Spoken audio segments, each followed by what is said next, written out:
Yo, yo, it's your boy Ray Mills. I'm kicking it with Celeb, with Gems in the Gym.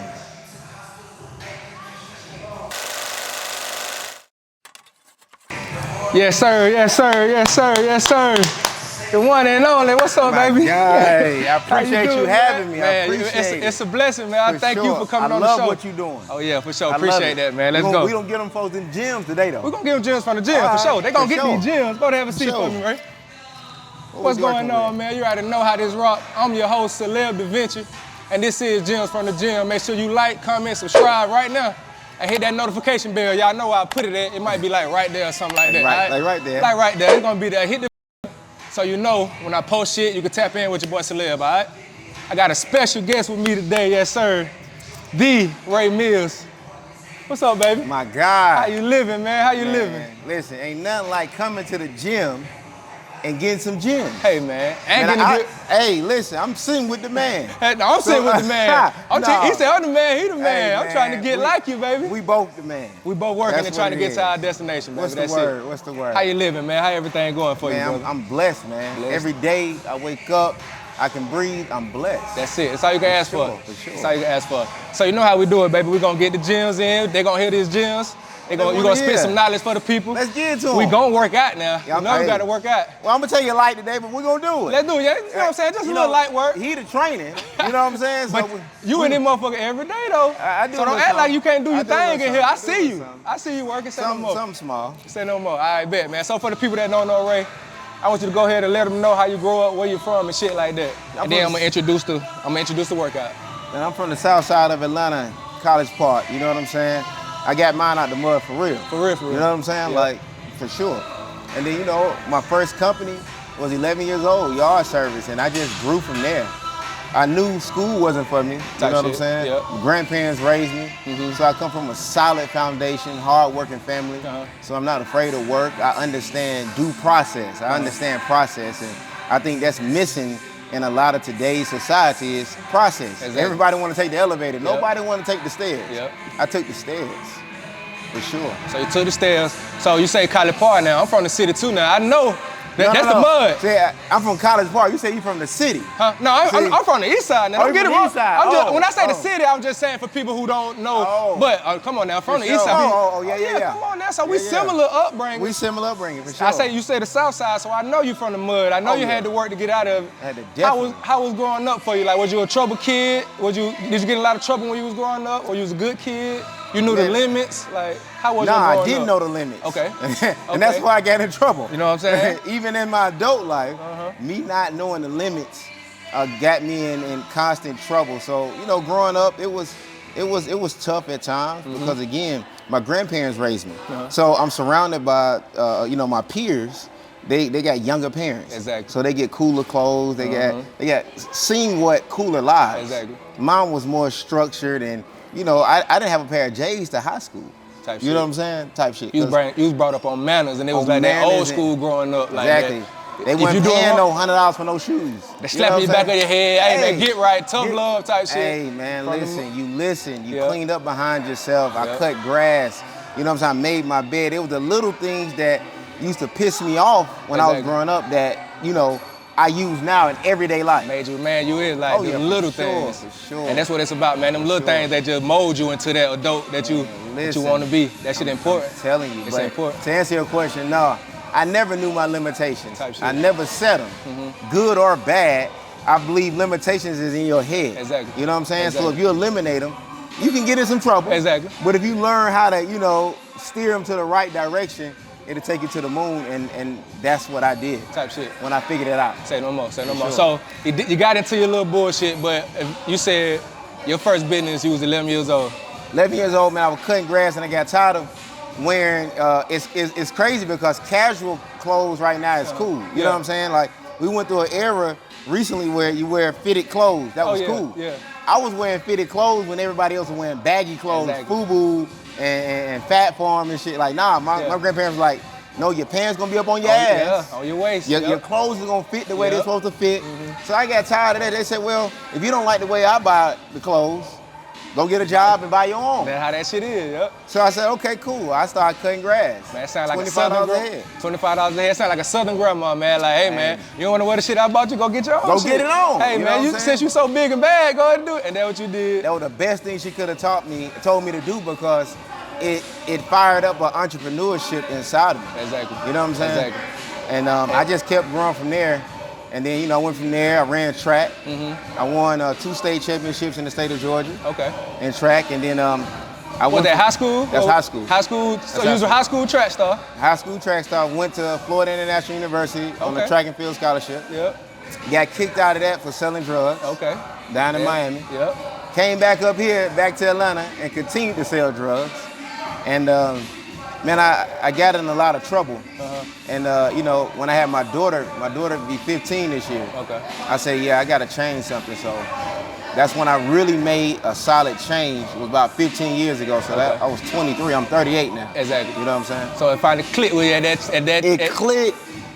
I always had business sense. Exactly. So even when I sold drugs, I had companies. Exactly. But I really wasn't dependent upon my companies to pay my bills. You know what I'm saying? I see what you're saying, yeah. So when I stepped away from the drug game, I had no choice but to put my energy and knowledge into the businesses that I had already bought and tried to build. Yep. So when I was able to transfer my energy into legit businesses, which I tell a lot of drug dealers, people doing illegal stuff, man, if you really can channel in and change that channel of energy to something positive, man, you go into the room. And you know what's so crazy? Cause I used to be in the streets too. So I tried this right here changed my life, like getting into fitness and shit. Yeah. Even when I started getting the cameras and shit like that, being creative. What got you into fitness? I know you supposed to be doing the interview, but this is how I do for sure, and ain't nothing wrong. You know what? I like that engagement. That means we back. It ain't really like me just as a question. We chopping it up.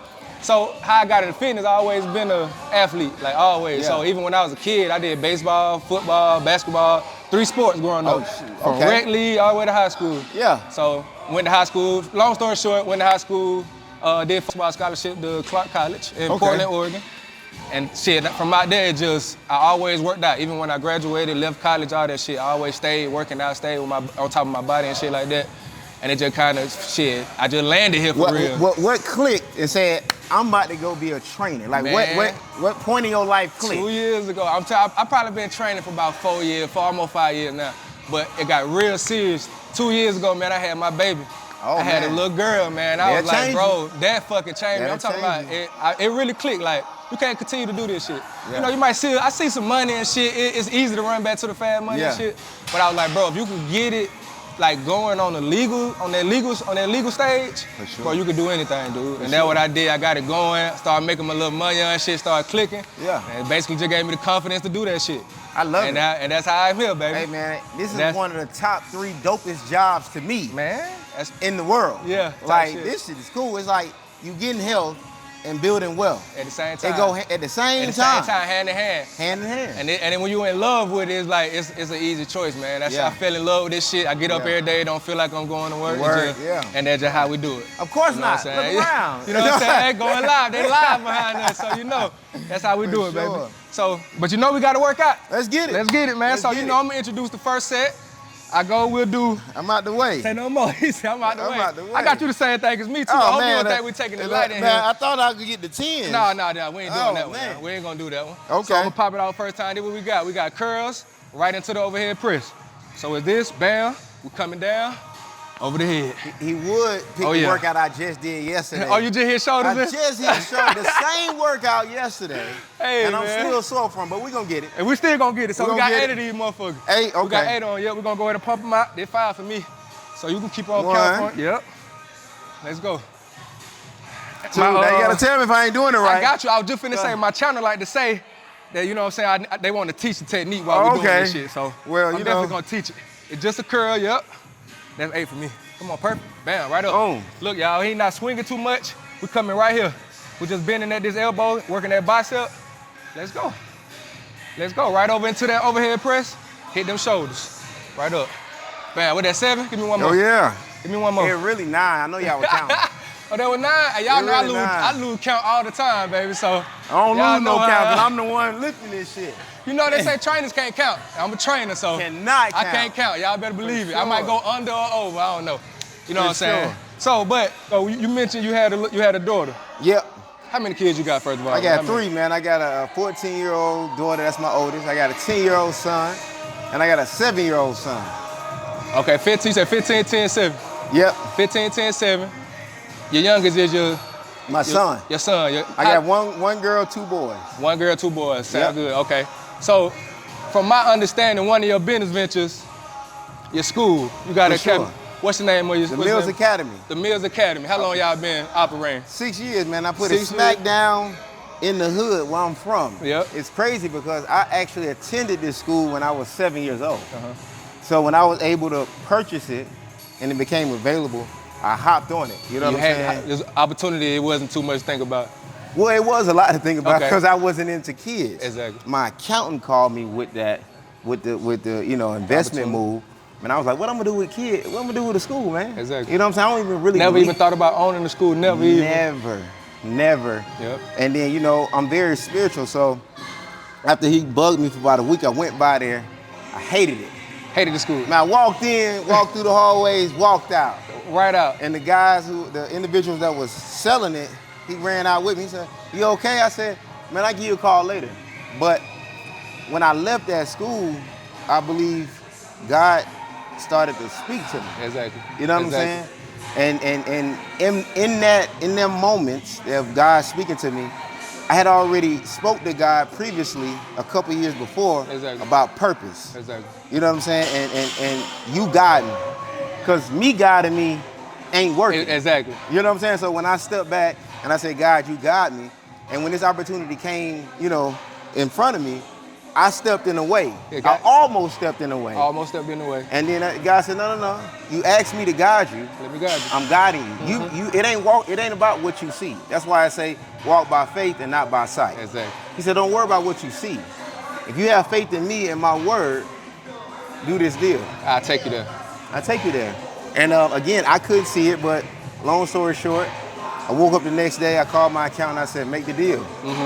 And it was going into foreclosure, so I literally had 5 days to close the deal.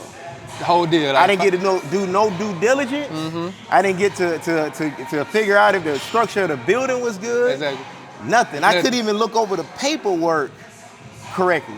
I didn't have no time. And all that. Yeah, exactly. It's like we're gonna do it. Profit and loss, P&L statements. I didn't even have time to do all that. Exactly. So I literally had to believe in God's word that this is the way I'm supposed to go. Exactly. And 6 years later, it was the best. 9 companies, the best company I've ever had. It's the most fulfilling company. I've had over 2,000 kids graduate from my school. Oh man. In 6 years. In 6 years. 6 years. So you said you had how many companies other than your 9. Got 9 companies in all, and this is your most fulfilling. My most fulfilling.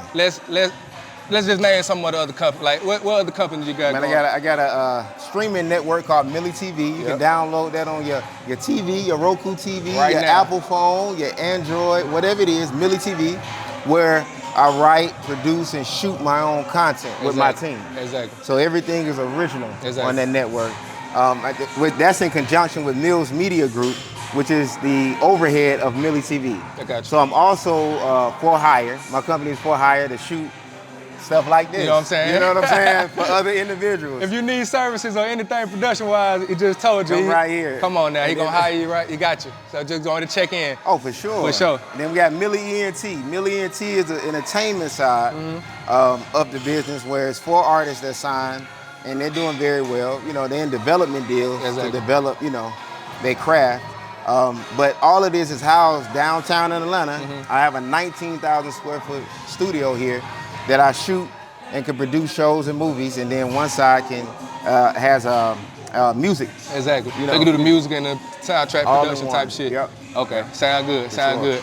Number 2, let's get it, Ray. Go ahead. You know how we don't point down here. You grab it. Them motherfuckers on me, ain't it? Matter of fact, we're gonna take turns doing this. So I'm gonna go first, then you can go. Okay, go ahead. You know what I'm saying? So I'm gonna pump them out first.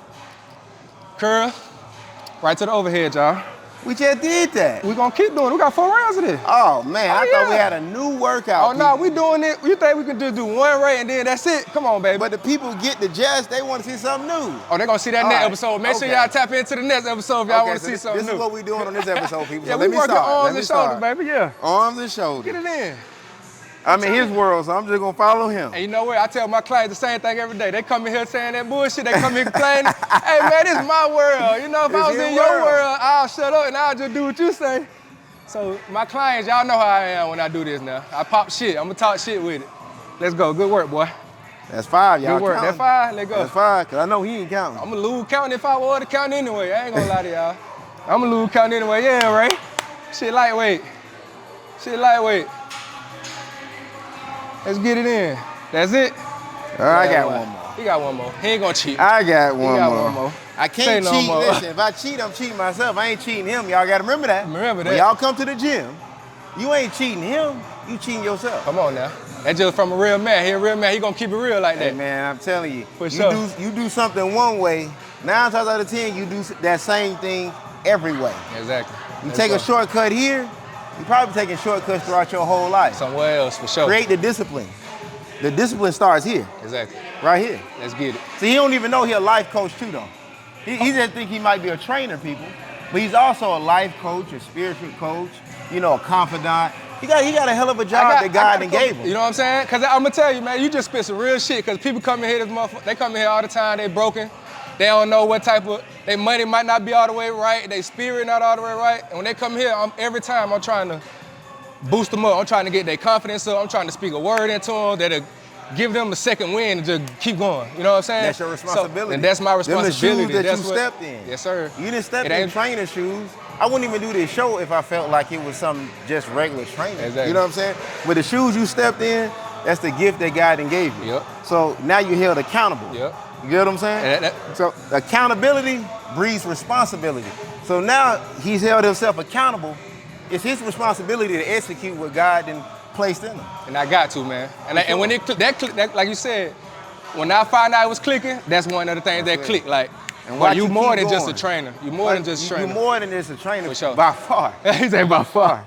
For sure. All right. So we spoke about the school, Ray. Yeah. From my understanding, you're a foster father. Yeah. Group home. Group home. Mm-hmm. How you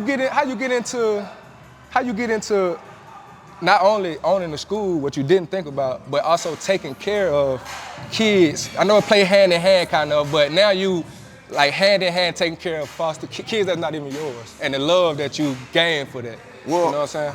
My school is in a poverty community. Exactly. So in our community, unfortunately, parents aren't parents. Exactly. People are having children that are not prepared to be parents. Man. So they bring them to school and they expect us to parent them. Exactly. You know what I'm saying? Exactly. So I indirectly became a parent to over 200 kids per year without actually signing up to be a parent. So one particular day, it was a young girl. She was 4 at the time. Her mom brings her in, gives her a hug or whatever, and nothing strange. After school come, the kids, you know, usually parents come pick them up or whatever. Exactly. Her mom never came. Never came. So about 2 hours later, you know, by law, I'm required to call the police, and the police because I can't take the child off campus. Exactly. So we call the police. Police come. We give the police the information and the address. Police goes to the little girl's house. The mom had moved. Damn.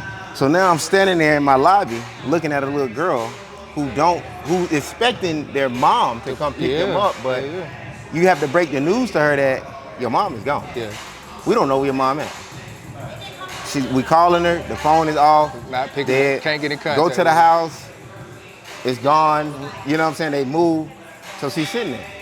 So now, you know, this is something about kids. I don't care how hard you is.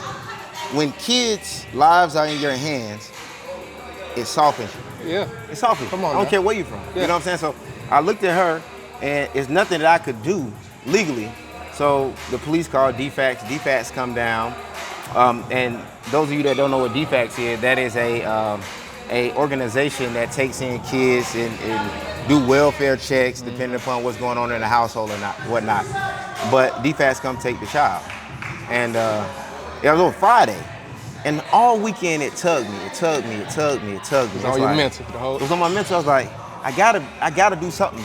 You know what I'm saying? I can't just let the child go. Man, you can't. You know, so Monday came, we contacted DFAC. DFAC said they found a temporary home for the child, for the little girl. And I asked, could I see her? They said, well, no, but she's still enrolled in the school, so the temporary foster parents will bring her to school like regular, so you can talk to her there.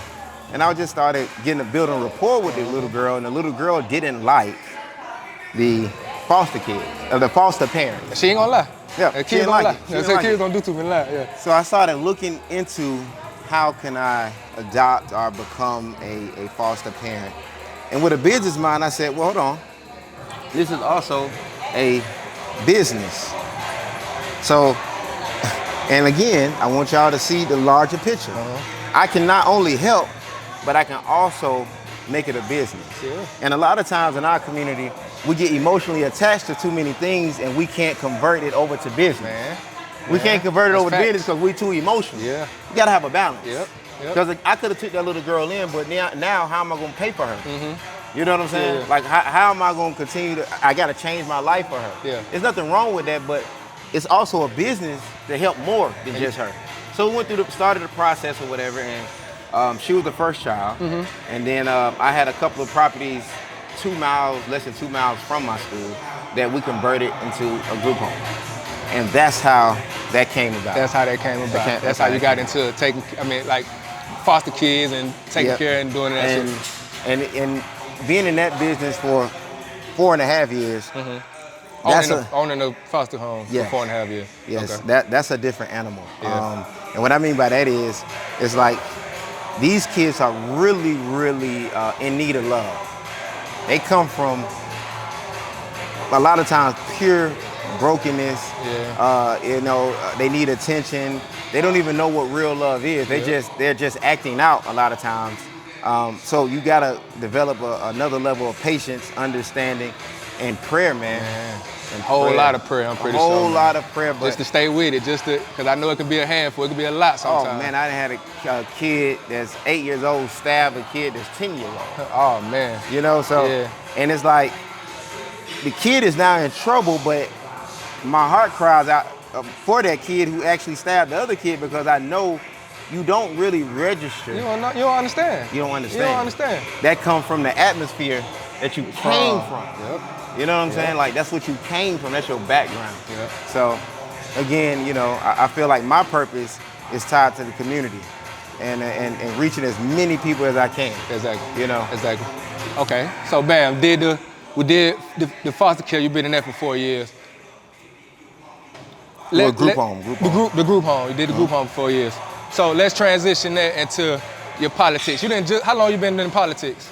I've been in politics about 14 years on the backside of politics. Type shit. Like, I was always a person in the shadows helping the candidates, helping maneuver and giving advice and counsel. So, and before you keep going, I'm not real big. You're gonna teach me a lot in this show right here. So I ain't real big on politics. So what was your title at that point? You was like back office. You was with the consultant. You was a consultant with basically to politicians. Governors, man, like to mayors. I've consulted 4 mayors, 2 judges that still sit on the bench, 5 commissioners, 9, I believe, city council members. Okay. And 4 state representatives. So basically, you do your work in the politics world. You don't play. You ain't in there just. I didn't beat them streets. You know what I'm saying? Oh, for sure. You took it from the street politics to the real politics. Because I understand that's where the true change is. Yeah. For some reason, in our community as a whole, we want to sit in the stands and yell onto the field about what play they should be calling. No. We got to come out of the stands onto the field. Get in the game. And be able to get in the game and call our own plays. You know what I'm saying? You got to get in the game. That's the only way to change the game. Yes, sir. That's the only way to win the game is to be on the field. Exactly. So I decided, again, it's time to get on the field. It's time to get on the field. Time to get on the field. So you back office for, you say 14 years, and now you're running for a state representative. Yes.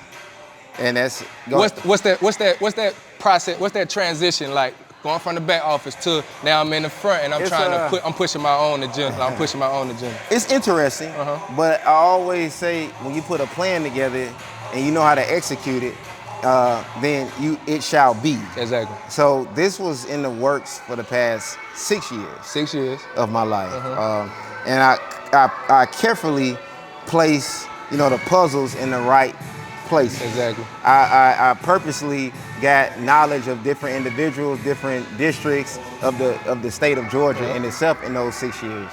I went to school before I jumped out there. I was just gonna say that. I did my homework. Exactly. Did your homework. And really figured out the agenda that I would want to display and things that we really need to change, because in politics it's crazy. It's a disconnect between the politician and the streets. But you only come to the streets when you want their vote. Yeah. You know what I'm saying? I was about to say, what you think the disconnect is? Because from me seeing your position, I got my own assumption of what it is, but I want what you you think it is? I think you from the street. You from here. Yeah. So you from College Park. You know what the problems is. You know how I grew up. You know what. I know what milk costs. I know what the everyday struggles is. I'm here. People I see the parents. Even though the milk wasn't incredibly high, maybe mom and them can't afford it still. But you're in that position there. My mama listening to the people every day. Yes, when they're in the offices and they shaking hands and just kissing babies, I'm actually taking care of the babies. So it's a different vibe here. And I hear the outcries of the moms and the dads and the grandmothers that's in the community that the same politician's supposed to serve. But we only want to serve them when it's election time. And I think it's time to do away with that. That's insane. No, we work for the people. I think that over the past 15, 20 years it's gotten misinterpreted. That the politician works for the people. The people don't work for the politician. You get what I'm saying? And right now the politician is working for the politician and not for the people. And I tell people all the time, I'm not a politician. I'm a human, I'm a man, I'm a person who wants to engage change. And to want to incite change in the community. And this is the only way to incite change in the community. Oh man, that's beautiful right there now. You don't get too many men out. Don't fall. On your way. On my way. show. But man, that's a beautiful thing, because you really taking first step. You first person with it. You in the community making a change. It starts with you. And then that's how the community will follow ahead. And the community will follow ahead. For sure. Let's go, baby. Number three. We got 4 of these now. All right. It's number 3. It's number 3. Yes, sir, Ski. I'm right behind you on the couch too, so as soon as you're done, I'm done. Yes, sir. This gonna get you a good pump right here now. Oh, good pump. I ain't gonna lie, you do these at the house if you want to, just to get a little extra work in. Oh, for sure. You come back here looking like Popeye, man. You looking like me on the regular day, baby. On the regular. Yeah. Trying to get there. Well, I can't grow your height, but arms might get bigger, but I can't get taller. I ain't gonna lie, man. One thing about my height, I wish I was taller too. Everybody really want that 6'3", that 6'4", everybody. Not me. I like to be able to go in places and actually find my shoe size, my clothes size. I don't want to do all that. You ain't try to do all that. You know what I'm saying? For sure. And I get the same results as the 6'3" guy gets, so it's cool. It's cool. You say even better results sometimes. Even better. What you talking about. Height don't mean a damn thing, y'all. Never forget that. Never forget it. For sure. All right, baby. So this segment of the show, we like to play a little game, right? Okay. Now, you know they kicked me out of school because I didn't want to go to recess. So I don't really play games. I don't really play games. You know what? So we're going to do... Okay, go ahead. It's a game. It's an activity. It's an activity. I'm going to say this entertainment, baby. This is a little entertainment for the show. All right. So I got 2 games for you. I got either one you can pick. I got first to mind, or I'll go trap guard. So I'm explaining. Okay. So trap guard is I say a verse from an East Side legend. It's an Atlanta legend now. He's gonna be an Atlanta legend, and you tell me if you can finish the verse on that one. Or we can go first to mind. I basically just blurt out a name, and you just tell me the first thing that come to mind on that person. I'm gonna do first to mind, because I already know he probably gonna go to Gucci on the East Side. So you know what I'm saying? Like that was the first level though. That was level 1. I was gonna go to level 5 now. Oh, okay. So what else y'all got over there? Come on, man. I was gonna go Future. I was gonna rap a little school. We're gonna go with the first to mind. Jason Lobdell. Off the rip. Crazy as hell. Crazy as hell. Crazy as hell. Like what? Why you say that? I need a He just... Well, me and him click. Number one, his birthday is the 17th of August. Mine is the 18th. Okay. So he is the edgier version of... So the next one let's go Future. Let's go Future. Toxic. Unsure. Unsure? Unsure. What? Why you say unsure? Let me ask you that right there. I don't think that he's actually taking the time to really find him. I think it's a level of emotion that he tapped into that the audience bought into.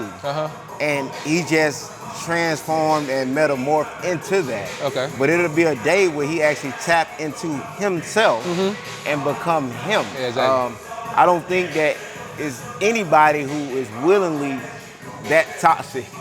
You know what I'm saying? Preferably. Yeah. I think that it's a marketing tactic, it's a strategy, and it helps his fan base. I ain't gonna lie, I do. That boy Future, he the wizard now. Yeah, he the wizard. So you know, that's marketing. Yeah. You know, that's an image. But it'll come a day where, you know, himself will come out. Exactly. For sure. He know that the more ratchet shit he say, the more it's gonna get played. I mean, like that's what we at. That's just how it is right now. I ain't gonna lie, that 2024 in the nutshell right there. That's what it is. That's really what it is, If it's right, you know what I'm saying, we don't really want to hear it. If it's toxic and that shit throwed off, hey man, we in it. Real talk. All right, one more, baby. We're gonna go, let's go Sexy Red. Let's go Sexy Red. Yeah. Before you go here. Sexy Red, I love your ass, girl. I love it. You know what I'm saying? All that ratchet shit. He love that ratchet shit. He love that ratchet. I love it, baby. Until he got it. Until he got the ratchetness and he up at night trying to figure out where you at, what you doing, and why his windows busted out. Come on now. But you hit it. Yeah. Ratchet. I mean, again, I think that she's young and the atmosphere that she was developed in, that's how she's responding. You know what I'm saying? Yeah. And the way media works is the more ratchet and ghetto that you are, that's further they push you. That shit gonna take off. So, you know what I'm saying? As long as you ain't talking about no morals and love and foundation and getting yourself together, if you ain't talking about that, they gonna push you. Yeah, they gonna push you. And she's far away from that. Man, I'm talking about the furthest probably. Furthest. Talking about. But keep living, young lady. Yeah. Keep living. Yeah, for sure. You can't maintain that level that you're at inside and not crash out. That's just my take. For sure, hot take. I love you though. So I love you, baby. Don't get it twisted now. You're a black woman, so I'ma always love you. But it's gonna come a day, a time that you're gonna tap in. She'll tap in. Let's go. Last one, right? We're gonna end it right there on that. Just how that boy, just how he said it like that. So last set, curl, press, and we're going to the last segment of the show, baby. Yeah. Yes, sir. Yes, sir. Is that 2? That's 2. 3? Yep. 4? Yes, sir. Get them elbows up, right? Yeah. There you go. 5? Yes, sir. 3 more. 6? Get money.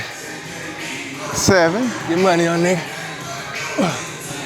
You getting good pictures over there? Hey. Cameraman behind there going crazy. Get the photo, get that content in, man. Hey, man, make sure you got the muscle flexing when I get it, that's all. Let's fucking go. All right, Ray, here's how we go, baby. This is how we close it out. So, this is Gems from the Gym. I usually end the show, I give you that camera right there, and I just let you drop a gem for the people at home. Since this is Gems from the Gym, anything that stuck with you throughout your years of living, throughout the knowledge you know, everything you done been through. I want you to look in there and let them know, Gems from the Gym. Drop a gem for them. I got a lot of gems in my pocket. I know you do. This one right here, we all can relate to, we just ignore it. Don't pay attention to the noise outside more than you pay attention to the silence inside. And what I mean by that is, quick synopsis. We get caught up in social media world and what the streets are talking about, but we tend to ignore the silence of our friends, our peers, our family, and individuals in our circle. A boat is never sunk from the water outside. It only sinks when the water gets inside. Things in your life can go up or down based upon the individuals you connected to. So those that's silent in your circle, when you starting a business, when you launching a product, when you just got a promotion, stop celebrating for a second and really pay attention to who's silent and who's helping you celebrate. You understand what I'm saying? We gotta face the music eventually that everybody that's connected to us ain't for us.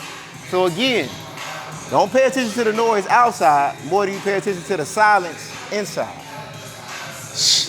We ending it just like that.